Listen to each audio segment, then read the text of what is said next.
Hi hello കൂട്ടുകാരെ, നമുക്കൊരു ചക്കത്തോരൻ വയ്ക്കാം. ചക്കത്തോരൻ എന്ന് പറഞ്ഞാൽ ഇടിഞ്ചക്കത്തോരൻ. അതിന് ഞാൻ ചക്ക ചെറിയ കഷ്ണങ്ങളാക്കി തൊലി ചെത്തി കളഞ്ഞിട്ട് ചെറിയ കഷ്ണങ്ങളാക്കി പുഴുങ്ങിയെടുത്ത് ഇതാട്ടോ. ഇതിങ്ങനെ ഈ പുഴുങ്ങിയിട്ട് ഇങ്ങനെ തിന്നാനും ഉപ്പൊക്കെ ഇട്ടിട്ട് പുഴുങ്ങിയിട്ട് ഇങ്ങനെ തിന്നാനും ഭയങ്കര രസമാണ്. അപ്പം നമുക്കിത് തോരൻ വയ്ക്കുന്നത് എങ്ങനെയാണെന്ന് നോക്കാം. എല്ലാവർക്കും അറിയാൻ വയ്ക്കാം, പക്ഷേ എൻ്റെ സ്റ്റൈലിൽ ഞാൻ വയ്ക്കുന്നത് എങ്ങനെയാണെന്ന് ഞാൻ കാട്ടിത്തരാം. ഇത് നമുക്ക് മിക്സിയുടെ ചെറിയ ജാറിലിട്ടിട്ട് നന്നായിട്ടൊന്ന് പൊടിച്ചെടുക്കാം.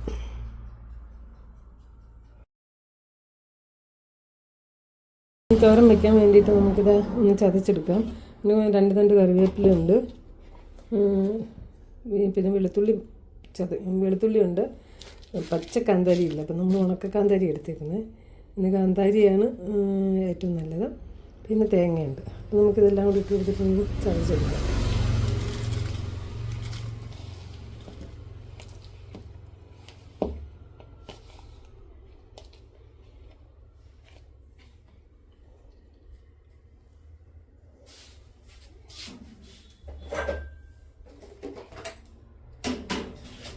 ഇതിലേക്ക് കുറച്ച് മഞ്ഞൾപ്പൊടി ഇട്ട് കൊടുക്കാം.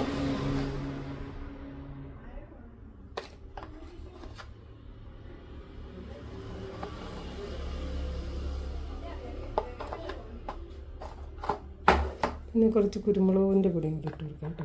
കുരുമുളകാണ് ഇതിന് ഏറ്റവും നല്ല ടേസ്റ്റ് തരുന്ന സംഭവം.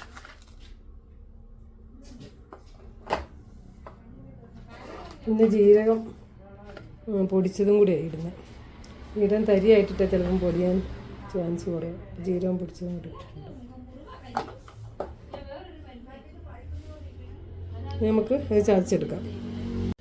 ഞാൻ ചട്ടി ചൂടാകാൻ വെച്ചിട്ടുണ്ട്. ഇതിലേക്ക് നമുക്ക് വെളിച്ചെണ്ണ ഒഴിച്ചു കൊടുക്കാം.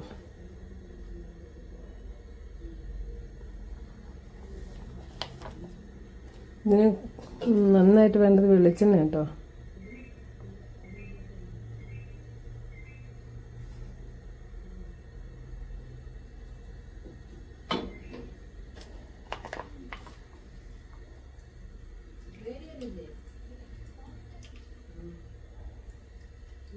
പിന്നെ നമുക്ക് കടുക് ഇട്ട് കൊടുക്കാം.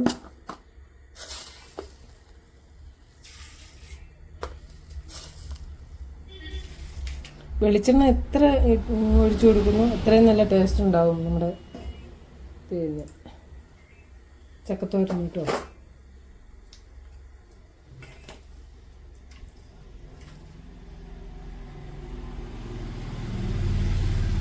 ചില രീതിയിൽ അരിയൊക്കെ വറുത്തിടും. എനിക്കതൊന്നും ഇഷ്ടമില്ല കേട്ടോ, അതുകൊണ്ടാണ് ഞാൻ ചെയ്യാത്തത്.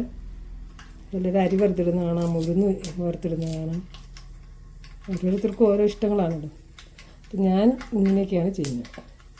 പൊട്ടിയിട്ടുണ്ട്, കറിവേപ്പില ഇട്ട് കൊടുക്കാം.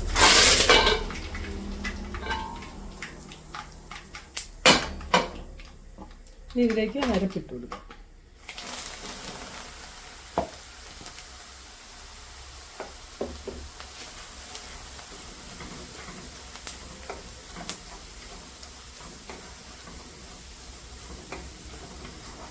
അരിപ്പൊന്ന് മൂക്കുന്നിടം വരെ, പച്ചയുടെ ഒരു ചുവ മാറുന്നിടം വരെ നമുക്കിത് നന്നായിട്ടൊന്ന് എണ്ണയ്ക്കകത്ത് തന്നെ ഒന്ന് വറുത്തെടുക്കാം. ആവശ്യത്തിന് ഉപ്പ് ഇട്ട് കൊടുക്കാം.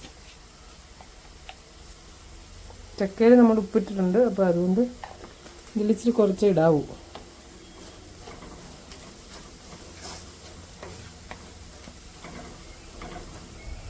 ഇതിലേക്ക് ചക്ക ഇട്ട് കൊടുക്കാം. ഈ പരുവത്തിലാണ് ഞാൻ പൊടിച്ചെടുത്തേക്കുന്നത് കേട്ടോ. മിക്സിയുടെ ജാറി ചെറുതായിട്ടൊന്ന് പൊടിച്ചെടുത്തേക്കുന്നത്. അപ്പം നമുക്ക് ഇട്ട് കൊടുക്കാം.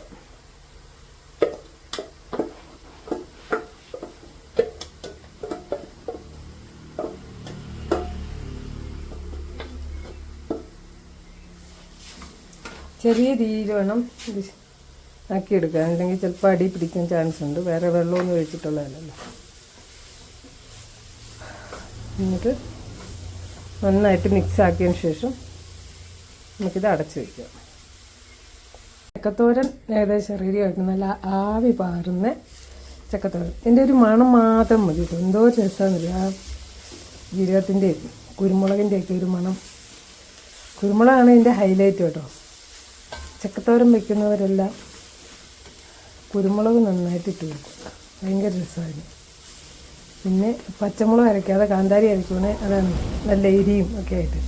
ഇതിൻ്റെ എന്താ പറയുക, ഒരു ചക്കത്തോരൻ ഒരു പാത്രം കിട്ടുവാണെങ്കിൽ ഒരു പാത്രം ചോറുണ്ണ വേറെ ഒരു കറിയും വേണ്ട. അപ്പം നമുക്ക് ഇത് സെർവിങ് പ്ലേറ്റിലേക്ക് മാറ്റാം. അപ്പോൾ നമ്മുടെ അടിപൊളി ചക്കത്തോരൻ റെഡി ആയിട്ടുണ്ട്. ഇത് ഷുഗർ ഉള്ളവർക്കും ഒക്കെ കഴിക്കാൻ നല്ല ബെറ്റർ സാധനമാണ്. കാരണം ഇതിൻ്റെ എല്ലാ സംഭവങ്ങളും നമുക്ക് ഉള്ളിൽ ചെല്ലുന്നുണ്ടല്ലോ. അപ്പം പിന്നെ അത് അതിനകത്ത് കളയാൻ അതിൻ്റെ കരിമുള്ളു മാത്രമേ ഉള്ളൂ. ബാക്കിയെല്ലാം നമുക്ക് കഴിക്കാൻ പറ്റുന്ന സംഭവങ്ങളാണ്. അപ്പോൾ ഈ ഇടിഞ്ചക്കയൊക്കെ നമ്മൾക്ക് കിട്ടുന്നത് നമ്മൾ വെറുതെ കളയാതെ എപ്പോഴും അതൊക്കെ തോരനൊക്കെ വെച്ചോ അല്ല വേവിച്ചിട്ട് കറി വെച്ചോ ഒക്കെ കഴിക്കാൻ നല്ലതാണ്.